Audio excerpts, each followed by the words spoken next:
friends, welcome back. I'm so glad to have you here again. It's Dorit Shoshani, and today we're going to talk about how to get our child to sleep without crying. And crying sets us all off. I think that's just part of being a human being. We connect to others on an emotional level. When somebody feels distressed, it makes us feel distressed. As parents and caregivers, when someone feels distressed, when they're under our care, it makes us feel like we're bad parents. So we want to try and figure out how we can set the stage for our child to fall asleep effortlessly, for it to be smooth, and for it to be without crying. So, in my opinion, there's three main points. We want to put focus on these three main points, and generally that will allow us to help our child have a smooth transition off into sleepy land. First point is that we want to make sure that the wake windows are ideal. So wake window is just a fancy word for saying, how long can my child be comfortably awake before they need to sleep again? Now, I have 4 kids, as many of you know. 4 kids that I raised more or less, in my mind, the same. They grew up more or less in the same environment. I was always very on top of sleep.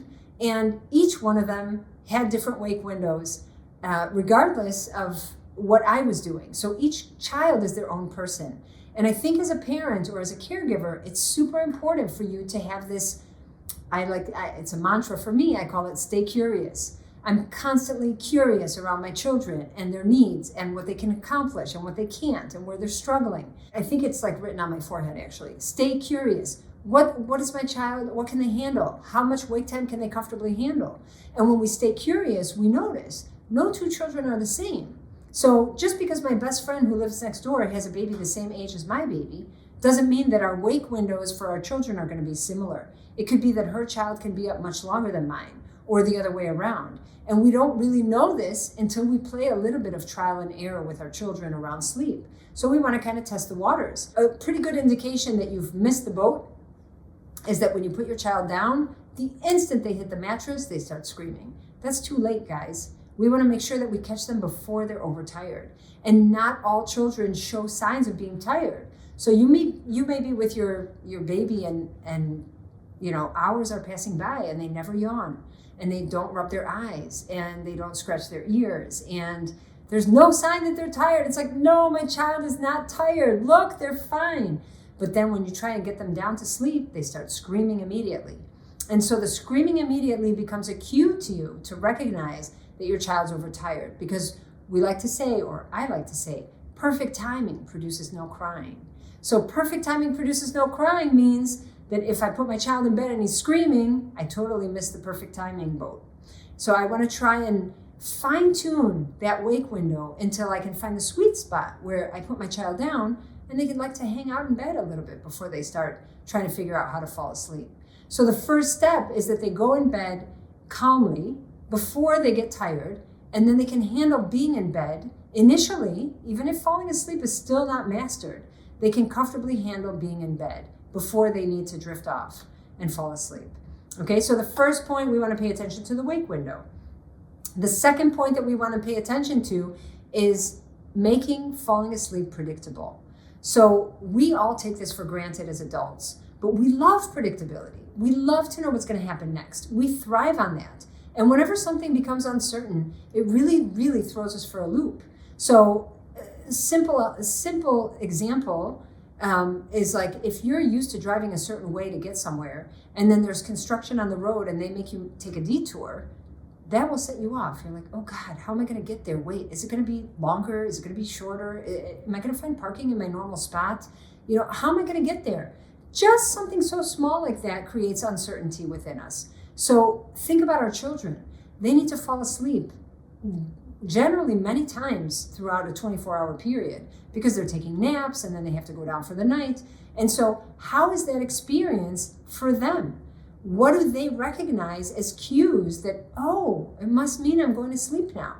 So when we create a predictable wind down for our children, they can count on that as this means I'm going to sleep. This means I can settle into the fact that I'm going to shut down now. And that's important because predictability creates calm. Predictability creates a sense of safety inside.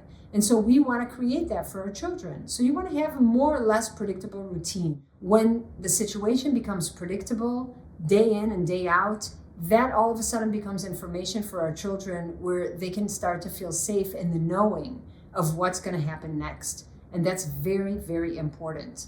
So we said number 1 is an ideal wake window. Number 2, we said, is to create a sense of predictability. And number 3 is that we want to make sure that we have no distractions when we're trying to disconnect from our child after putting them down. So many times I encounter families that want to be able to put their kids to sleep. They're begging for the tools to be able to put their kids to sleep.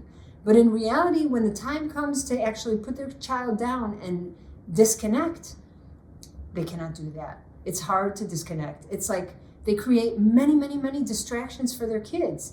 And so distractions prevent falling asleep, right? So think about this. It's like if you're going to go to sleep now, and me as your partner is going to come next to you and say, oh, it's okay, go to sleep, come on, sweetie, go to sleep. It's like, oh, stop it, don't touch me, let me fall asleep. What are you doing? This is so annoying, or it's very disturbing, or it's distracting, or it's just too much stimulation for me. But as parents, we so badly want our kids to be able to fall asleep that we go above and beyond what's needed. Sleep is a disconnect. Sleep means no distractions. I mean, I just think about myself this week. We had this really annoying mosquito in our room, and it was buzzing by my ear in the middle of the night, with in my ear. And right away I was like, oh, what is that? It's annoying. It's distracting. I can't sleep. And so that's a small, tiny mosquito. Think about yourselves, parents and caregivers. Are you distracting when your child's trying to fall asleep? Are you maybe showing up in a way that's preventing your child from falling asleep? Because if you're giving the message to your child that they need you, they need your presence. I'm just going to sit here. They need you to touch stroke their face, or touch their hand, or hold their hand, or let them play with your hair. All kinds of stories I hear. That can become an invitation for interaction. That can become distracting. And then we wonder why they're crying to sleep. Well, maybe we need to get out of their way. So think about that. And I'm not going to go in too deep into that one, because each one of you listening to this can then take that and reflect on, how am I showing up for my child when I put them down? What kind of message am I giving them when I'm putting them down? Am I able to create no distractions? Am I able to set up the space and then let them figure it out? Or am I way too invested in their experience, thus creating more of a hindrance than, a capability for them to be able to fall asleep? So I hope that this sheds some insight, guys, on how to create a situation where our children won't be crying to sleep.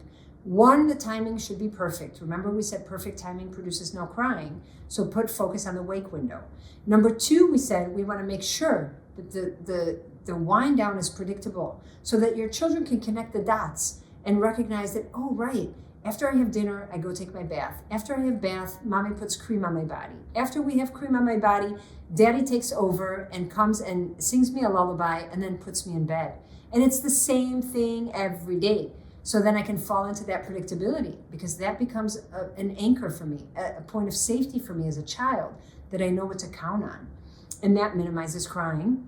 And the third thing we said is that we want no distractions. So of course we want no distractions in the bed. So you're not cluttering up your child's bed or sleep space with lots and lots of stuff. But also we want no distractions in the interaction between us.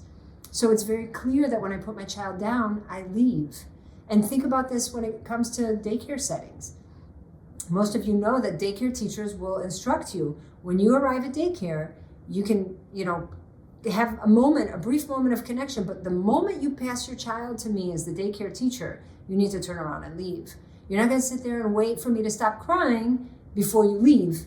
You pass the child to the daycare teacher and have a clear disconnect. That means you turn around and walk out. Why?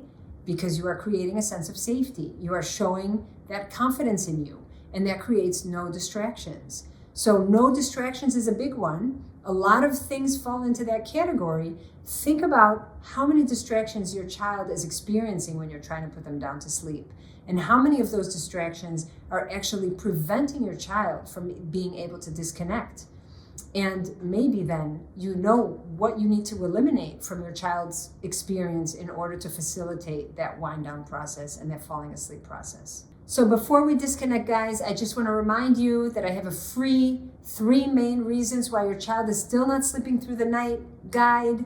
It's free, guys. Go grab it and let's get your child sleeping. It's imperative for the well-being of your child, for the well-being of the family, and for the entire family dynamics. So I hope you'll reach out and grab that. And in addition to that, I just want to let you know I have an online comprehensive digital course. It literally will take you through the entire transformation from where you are now until sleep-filled nights and confident parenting that you can find on my website, or there's a link in the show notes. I hope that this is insightful and helpful for you guys. I'm trying to help you get your child sleeping so that we can all be our best selves. And I look forward to seeing you in the next video. See you later, guys.